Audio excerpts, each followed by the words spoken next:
Shalom. I want to start off by giving all honor and glory to Yahweh, Ba'ashem, Yahweh Shai, Ba'ashem, Rakakvadash. Double honor to the elders and apostles of Great Millstone that were well. Peace and blessing to you like the Israel. Shalom. Baba Ball. All right, let's go ahead and touch on this part 2 of this lesson. All right, and I had some precepts written down, so I'm just going to go off the list, Lord willing. All right, and the Lord's will is edifying. I'll start off with the book of Jeremiah 49 and verse 26. Therefore her young men shall fall in her streets, and all the men of war shall be cut off in that day, saith the Lord Yahweh of hosts. All right. Now this is concerning the children of Israel. All right. This also happened to the children of Israel. Okay. But it's going to come again unto Babylon, man. All right. And guess what? You have a lot of Jakes that fighting and that's going to fight in this war for Esau, man. All right, because chances are they're going to do a draft. They're going to implement a draft, man. All right, and a lot of you niggas are going to get implemented in that draft. Lord willing, we don't. Lord willing, we don't. Okay. Let's go ahead and get another one. Go back to the book of Isaiah 34. Starting at verse 1. Actually, I pulled that precept in my last one, so I'll read it. But I'm gonna go straight to the point. Isaiah 34 and 2. For the indignation of the Lord Yahweh Ba'ashem Shai is upon all nations, and his fury upon all their armies. Okay, World War III. All right, he hath utterly destroyed them. He hath delivered them to the slaughter. Okay, why? Because in World War III, guess what? Chances are there's a high possibility. I'm talking about high probability you will fight against Yahweh Shai if you make it that far, man. Okay?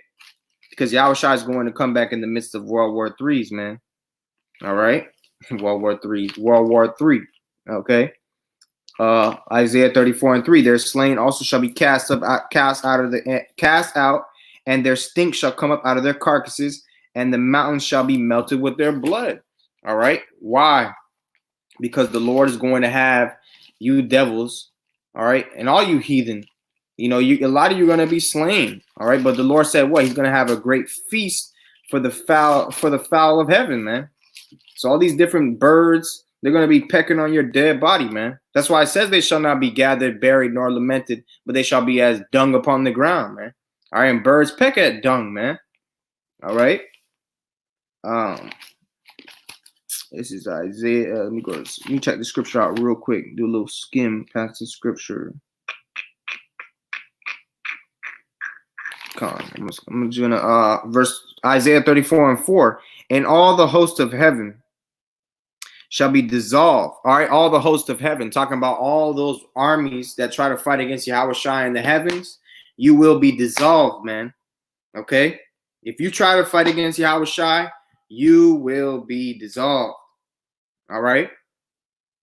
As well, okay, that does represent Esau's heaven, his rulership. That's going to be dissolved out of this place too, because Esau is the end of the world. Jacob is the beginning of it that followeth, man. Okay. And let's read further down because it touches on the missiles. And the heavens shall be rolled together as a scroll, and all their hosts shall fall down as the leaf falleth off from the vine, and as a falling fig from the fig tree. Okay, right. The heavens shall be rolled together as a scroll. That's what you call a so-called mushroom cloud. All right, that was a mushroom cloud in the scriptures, and this is also in Revelation, the 6th chapter. All right, Revelation, the 6th chapter also touches on that, the heaven being departed as a scroll. Verse 5: For my sword shall be bathed in heaven. Behold, it shall come down upon Idumea, upon the people of my curse to judgment. Right. The scriptures talk about how the missiles are going to slay the third part of men, which represents the sons of the wicked, Esau, Edom, because there's 3 classifications of men: the sons of God, the sons of the wicked, all right, and the sons of men, which are the heathen. Sons of the wicked are the Edomites. The sons of God are the Israelites. All right. Let's go ahead, and I want to touch on that point real quick, Lord willing. Lord willing, I touch on the point about all the hosts of heaven shall be dissolved, man. Because Yahweh Shai is going to zap you motherfuckers out the sky, man. All right. The angels as well. The angels are going to be fighting with Yahushua as well. It tells you that in Revelation 19th chapter that the armies of heaven follow behind him. All right. This is Isaiah chapter 3 and verse 25. This is a curse unto the nation of Israel. It says what? Thy men shall fall by the sword and thy mighty in the war. All right. You have a lot of Jakes that go out to war for Esau, man. You have a lot of Jakes that go out to war for Esau. They think they're doing well, you know, because Esau gives them a little Charger, a little Audi, a little Porsche. You know, if they get enough money, if they rank up high enough, you know, they get their little teats and their little benefits. But guess what? You know, you're basically going to war for your oppressor, man. Well, not basically, you are going to war for your oppressor, man. All right. But guess what? Thy men shall fall by the sword and thy mighty men in the war. All right. Now, this happened back in the past, but guess what? It's going to happen again. Things written aforetime are written for our learning, man. All right. That which has been is that which shall be, and that which is done is that which shall be done. There's no new thing under the sun. Roughly paraphrasing. You know, it's going to happen again, man. Okay. World War III is on the way, man. So if you're going out to fight in World War III, guess what? You're not coming back home. All right. And remember, the brothers, we was out for camp.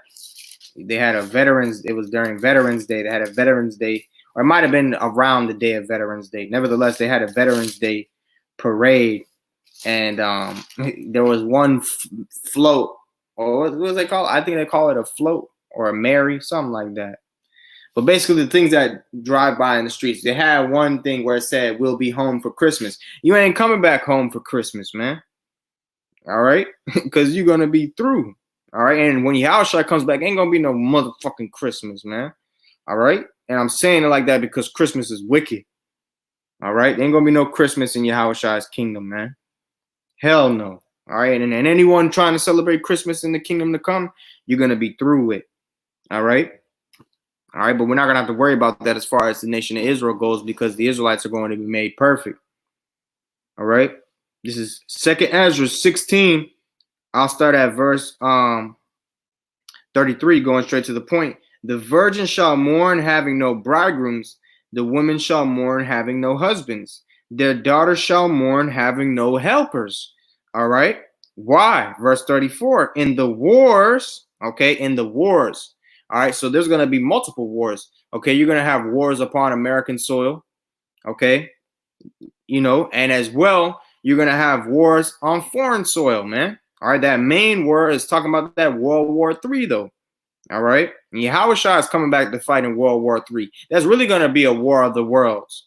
Okay, why? Because you're going, like the scriptures say, one realm against another, one people against another. You know, you're going to have the spirit realm fight against the physical realm, man. Talk about a world war. All right, that really is going to be a war of the worlds, man. And I'm saying worlds plural. All right, is 2nd Ezra 16 and 34.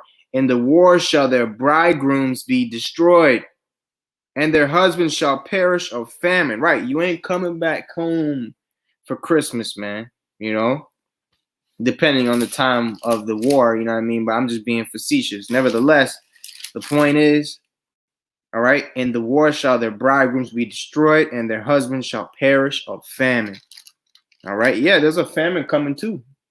There's a famine coming too, but guess what? The men of the Lord will eat, though. All right, let me get this quick scripture for the comfort of the brethren. 2nd Ezra, chapter 2, starting at verse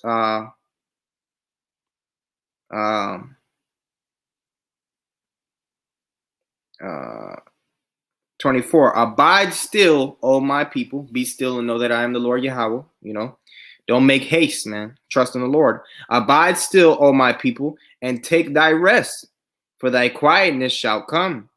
Nourish thy children, O thou good nurse, establish their feet. As for the servants whom I have given thee, there shall not one of them perish, for I will require them from among thy number. Be not weary, for when the day of trouble, Jacob's trouble, which we are in the beginning stages of Jacob's trouble, be not weary, for when the day of trouble and heaviness cometh, others shall weep and be sorrowful, but thou shalt be merry and have abundance. The heathen shall envy thee, but they shall be able to do nothing against thee, saith the Lord. My hand shall cover thee, so that thy children shall not see hell. All right, hell meaning the grave. Be joyful, O mother, with thy children, for I will deliver thee, saith the Lord Yahweh. That mother is talking about the mother of Israel, represents the nation of Israel. All right. Remember thy children that sleep, for I shall bring them out of the sides of the earth and shew mercy unto them, for I am merciful, saith the Lord Yahweh Almighty. Right. So those who die in the faith as well, you're going to be raised up first, man. Nevertheless, I want to keep reading. All right. And like I said, man, hey, World War III, you will have to potentially fight against Yahweh Shai. That's a key factor, man. And that's a scary thing, man. Okay, because the power that Yahweh Shai is coming back with, man, I can't even describe it. Just know it's fearful. All right, it is fearful, man. It's fearful, bro. All right, and I know damn well, me personally, I don't want to fight against the Lord. All right. But let me go ahead and start at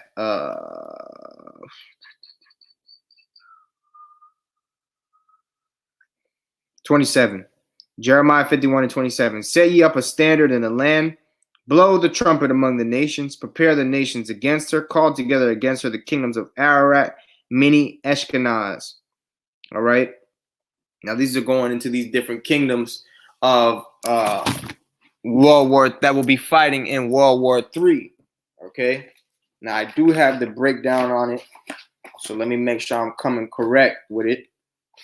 Abba Ratazah, I'll be able to find it. Okay. Mini goes back to the Armenians or the Persians. All right. Or Persian, aka Iran. All right. In other words, the Elamites. Okay. Ararat will be the nation of Turkey, will represent the modern day nation of Turkey.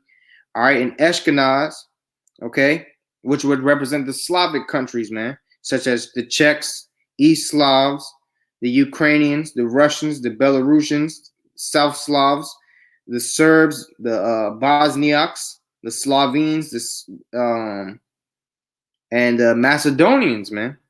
Okay. That USSR, that Iron Wall, all right, that's going to be brought back. They told you about that in the book of Ezekiel, the 38th chapter. Okay. It says, I'm reading again. Say ye up the standard in the land, blow the trumpet among the nations, prepare the nations against her, call together against her the kingdoms of Ararat, Mini, and Ashkenaz. We just went into that. All right.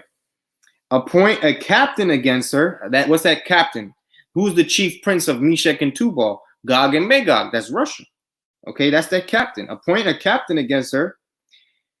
Cause her horses to come up as the rough caterpillars, right? And as well, you're also going to have other nations that are going to be fighting against Babylon, all right, in World War III. You're even going to have some EU and NATO nations fighting. Well, you will, all right, fighting against Babylon, all right? And it tells you in Ezekiel 38 how you're going to have what? Persia, Ezekiel 38:5. Persia, Ethiopia, and Libya with them, all of them with shield and helmet. Gomer and all his bands, the houses of Togomar of the north quarters and all his bands, and many people with thee. Right, so you're going to have many nations coming with Russia to fight against America, man. Okay? All these different nations, they're going to come and fight with Russia. Okay? Let me go back to Jeremiah 51. Jeremiah 51:28. Prepare against her the nations with the kings of the Medes. All right, the Medes. All right, which would be the Medes really represent the people of the Japhetic descendants. Okay, Japhetic meaning Japhet. All right, but spiritually the Medes represent the Russians. Okay, and what's spiritual about the Medes too is that the Medes, they had the best arrows. Now, what's spiritual about that is the Russians are referred to the Medes, okay, in certain instances. And what? They have the best missiles, man. Okay? They have the best missiles, man. Hey, shalom. All right? This is, and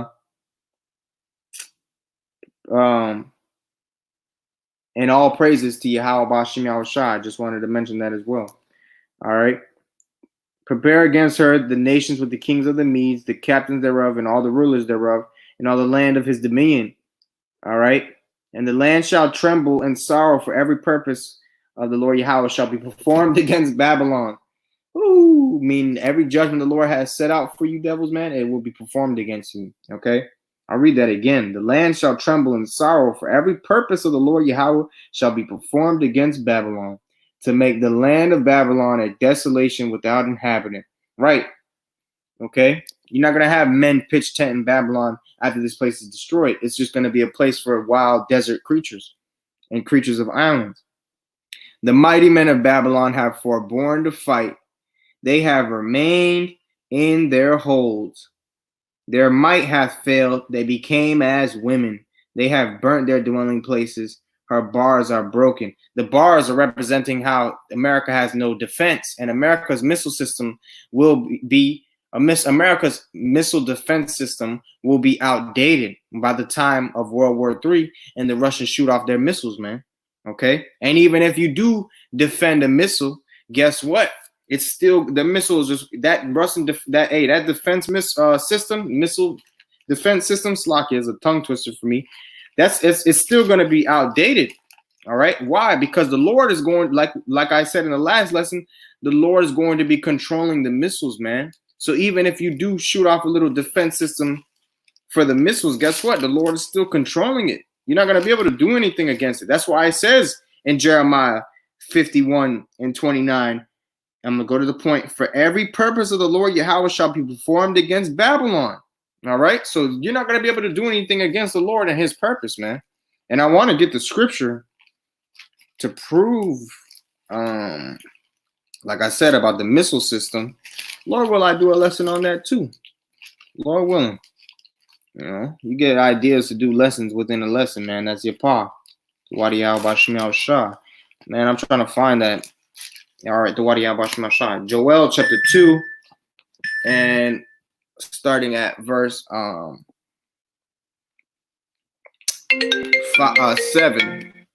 Joel 2:7. They shall run like mighty men. They shall climb the wall like men of war. They shall march everyone on his ways. They shall not break their ranks. That's talking about the missiles. They're not going to break their ranks. Neither shall one thrust another.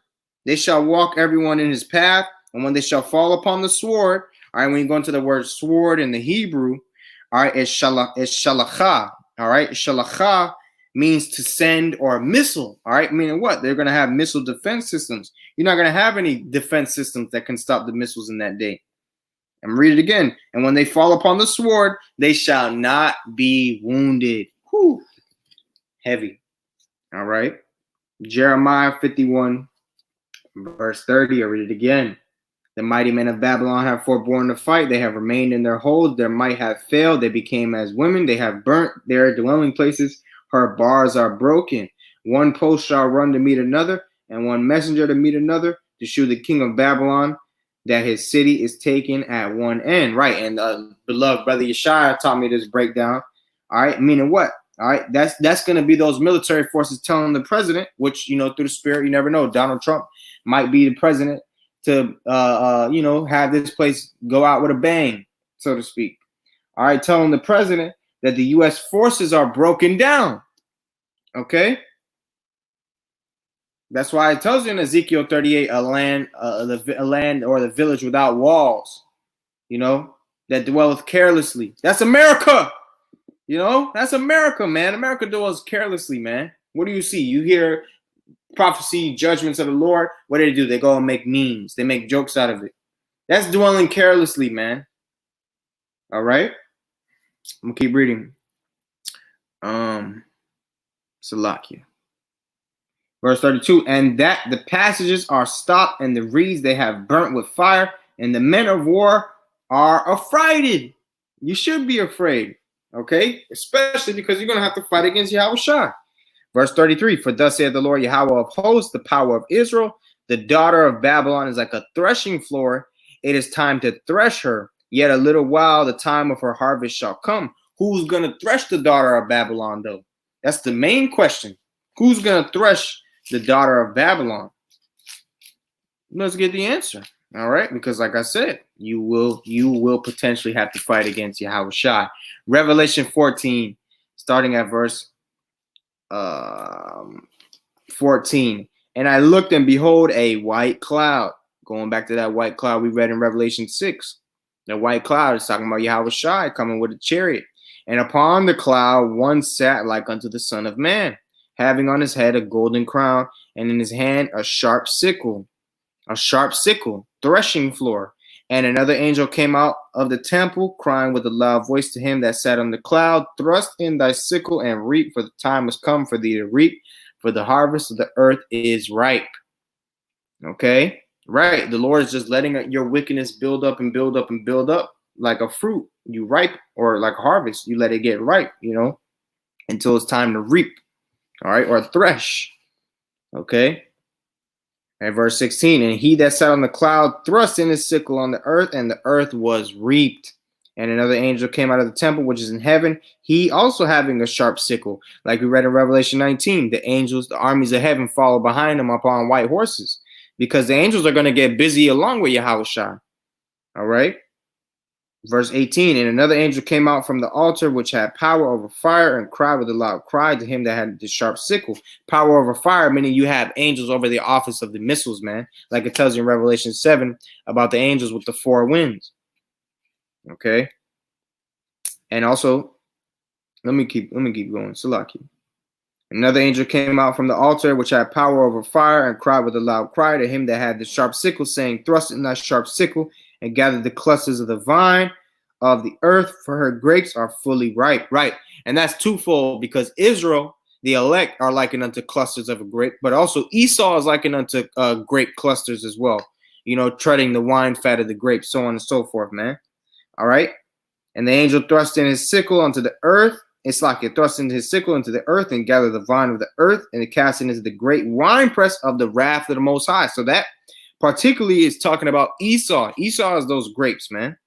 All right, verse 20. And the winepress was trodden without the city, and blood came out of the winepress, even unto the horses' bridle, by space of 1,600 furlongs. Meaning what? There's going to be a lot of death and bloodshed, man.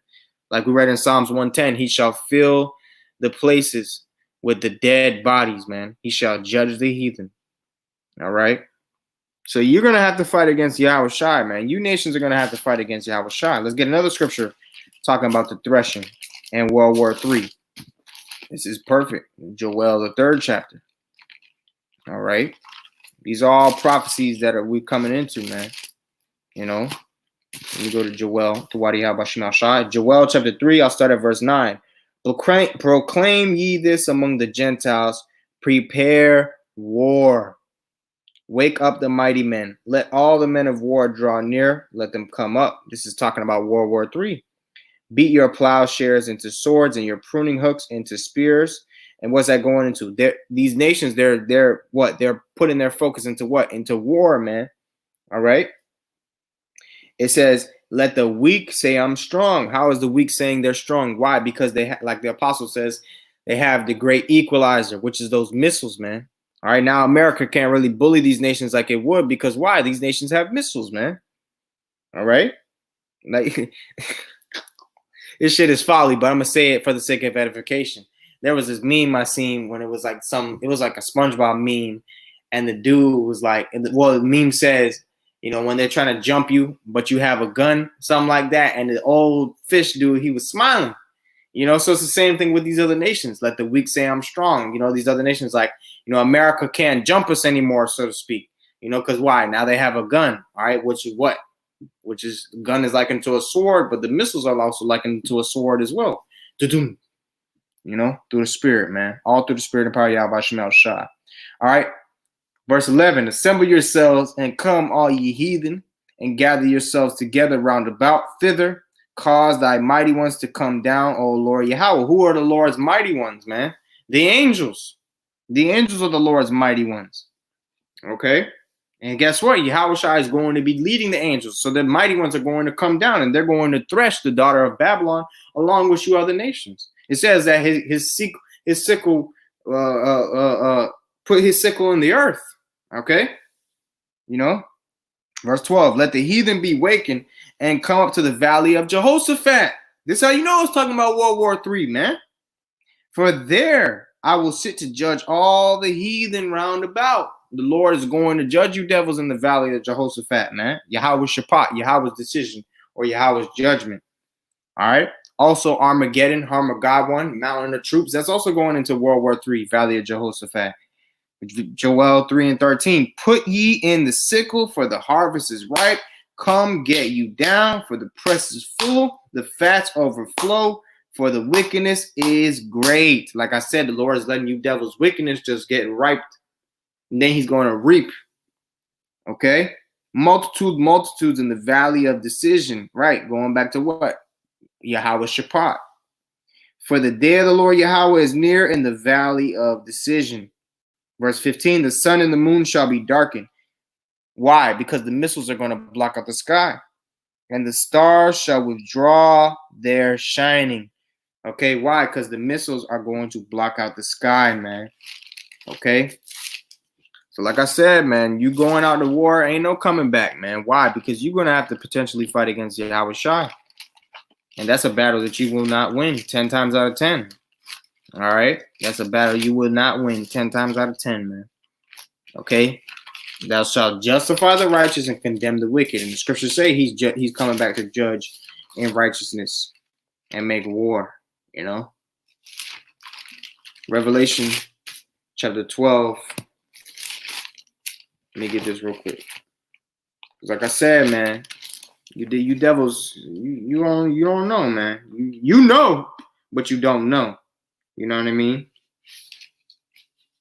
Matter of fact, hey, that's the spirit. That's the spirit. Because I just said the word know, as in to know something, right? Well, let's get the judgment on them that don't know. This is 2 Thessalonians 1, starting at verse 6. Seeing it as a righteous thing with Yahweh Bashim Yahushai to recompense tribulation to them that trouble you.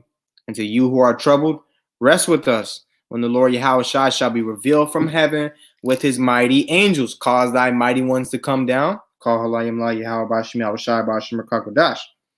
Verse 8. In flaming fire, taking vengeance on them that know not the Most High.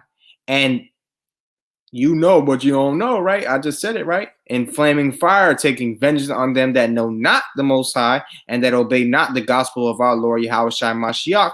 And what's that flaming fire and flaming vengeance? Yahweh Shai coming back to zap you people with the chariots, but along with the missiles. Isaiah 66 and 15. I gotta get it. I quoted it. Isaiah 66 and 15. For behold, the Lord Yahweh Bashim Yahushai will come with fire and with his chariots like a whirlwind, to render his anger with fury and his rebuke with flames of fire. For by fire and by his sword will the Lord Yahweh plead with all flesh, and the slain of the Lord shall be many. Okay? Revelation 12, starting at verse 7. And there was a war in heaven. All the hosts of heaven shall be dissolved. All right, bouncing off that point in Isaiah 34, there was a war in heaven. This is not talking about the spiritual demon fighting against the Most High casting him down to earth. No, this is literally talking about how there will be a war in the upper atmosphere. Okay, Michael and his angels fought against the dragon, and the dragon fought and his angels. Right, so let's go ahead and find out who the dragon is first and foremost, man. Let's find out who the dragon is, man.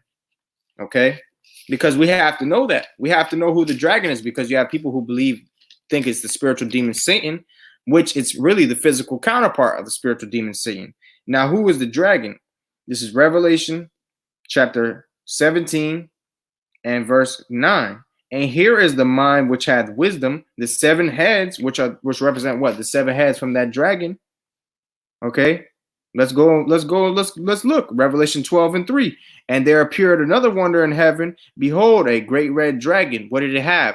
Having 7 heads and 10 horns and 7 crowns upon his head. All right, now this right here is talking about the pagan Roman Empire.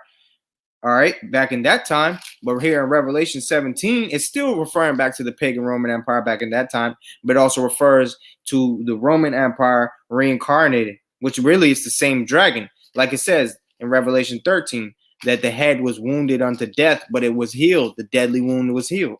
Nevertheless, let's find out who that dragon is, because people tend to believe it's the spiritual demon Satan. But contrary to popular belief, it's really talking about Esau Edom, all right, his NATO in the EU. All right, his military force. Revelation 17 and 9, and we're going to prove it.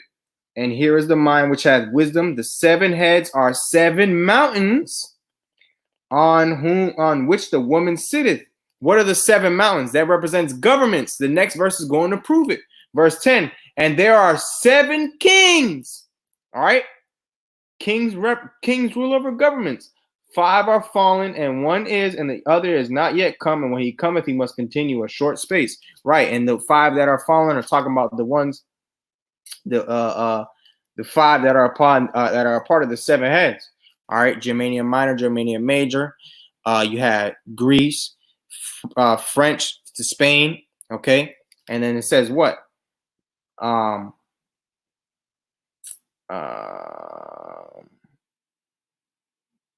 Oh yeah, and it says the other is not yet come, and when he cometh, he must continue a short space. That's talking about Britannica or Great Britain.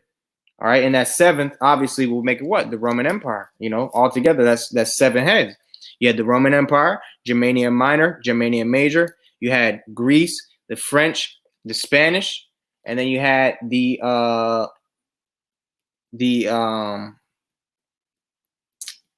Slovakia, Britain. Okay, right? You had Britain, and to prove that that's actually talking about that, because what?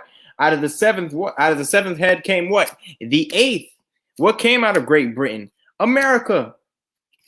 All right, and guess what? America, Great Britain is going to fight against you. They're going to shoot off missiles against you, man. Okay, it tells you in Jeremiah how your mother shall be sore confounded. She which bare you shall be ashamed. All right, Brakatah Shai. So that goes to show you the dragon is not talking about the spiritual demon Satan. It's talking about Esau and his military force, man. We just proved that with Revelation, the 12th chapter, and Revelation, the 13th chapter, and Revelation, the 17th chapter. Okay, and there was a war in heaven. Michael and his angels fought against the dragon, and the dragon fought and his angels. All right, talking about his messengers, man, his soldiers. Okay, and prevailed not, meaning you lost that battle. Neither was their place found anymore in heaven. All the hosts of heaven shall be dissolved. Why? Because you're going to be zapped, like the elder apostle Ramlab said, eviscerated. All right. You're going to be eviscerated out the sky, and we're going to get some scriptures to prove it. We got some right now, but we're going to get more. And the great dragon was cast out, that old serpent called the devil and Satan. Now you're going to have people that are going to get simple and say, see, look, it says the devil and Satan. Now, what does that mean, though? All right, so just because it says the devil and Satan, does that mean that it's talking about the spiritual demon Satan? Well, let's see. When Yahushua called Peter Satan, was Peter the spiritual demon Satan now? Or was he coming in the works of the spiritual demon Satan? He was coming in the works of the spiritual demon Satan. So it's the same thing with Esau. Let's prove it. 2 Thessalonians 2, starting at verse 3. Let no man deceive you by any means, for that day shall not come except there come a falling away first, and we fell away first. As a nation, we lost our heritage, but the Lord is giving it back to us. And that man of sin, that man of sin be revealed. The son of perdition, that's Esau Edom, and he has been revealed. All right, the Lord has been revealing you devils, man. All right, let me go and let me skip down to the verse 7. For the mystery of iniquity doth already work, right? Because the Roman Empire was in power at that time. That was the mystery of iniquity. Esau is the mystery of iniquity. All right, that's why it says, I have made Esau bare, that he cannot cover himself, because he was a mystery, man. To know who was Esau Edom was a mystery, which the Lord has revealed. All right, you even have low-level jakes, and I'm saying low-level in all truth and in humility and sincerity. I'm not saying it to boast, but you do have jakes that are low-level. It is what it is. Okay, I'm just being honest. You even have low-level jakes who know who Esau is, man. All right, and I'm not saying that I'm on a high level or nothing like that, but I'm just saying, you know, to prove the point. So that means what? Esau is bare. Okay, 2 Thessalonians 2. And verse 7, for the mystery of iniquity doth already work. Only he who now letteth will let, that's the Most High, until he be taken out of the way. And then shall that wicked be revealed. Esau is being revealed, whom the Lord shall consume with the spirit of his mouth, All right. When that's how we're consuming Esau. Well, that's how the Lord is consuming Esau. First with this word, and then physically he's going to consume him with what? And shall destroy him with the brightness of his coming. Talking about how Yahushua is coming back with the chariots. All right. So guess what? You devils are going to have to fight against Yahushua in World War III. Even him whose coming is after the working of Satan. That's why they called him Satan, that old serpent, Satan and the devil. And why they call him the old serpent? Because Esau was there back in the time of the garden, the sons of the wicked. All right. Even him whose coming is after the working of Satan with all power and signs and lying wonders. There you go. There it is. So we just proved what that really meant when it called him the old serpent, called the devil and Satan. It's not talking about the spiritual demon Satan, man. And to Wadi Habashim al-Shai for giving us his wisdom, knowledge, and understanding to break it down. Revelation 12 and 9, I'm going to go to the point, which deceiveth the whole world. How did Esau deceive the whole world? By his vain blasphemies, philosophies, and doctrines, man, and his image, okay? You know, which deceiveth the whole world, which the image really represents the Roman Empire system, you know? He was cast out into the earth, and his angels were cast out with him. Right, you're going to be eviscerated out of the heavens, man. All right, all the hosts of heaven shall be dissolved. We read that in Isaiah 34. And I heard a loud voice saying in heaven, now is come salvation.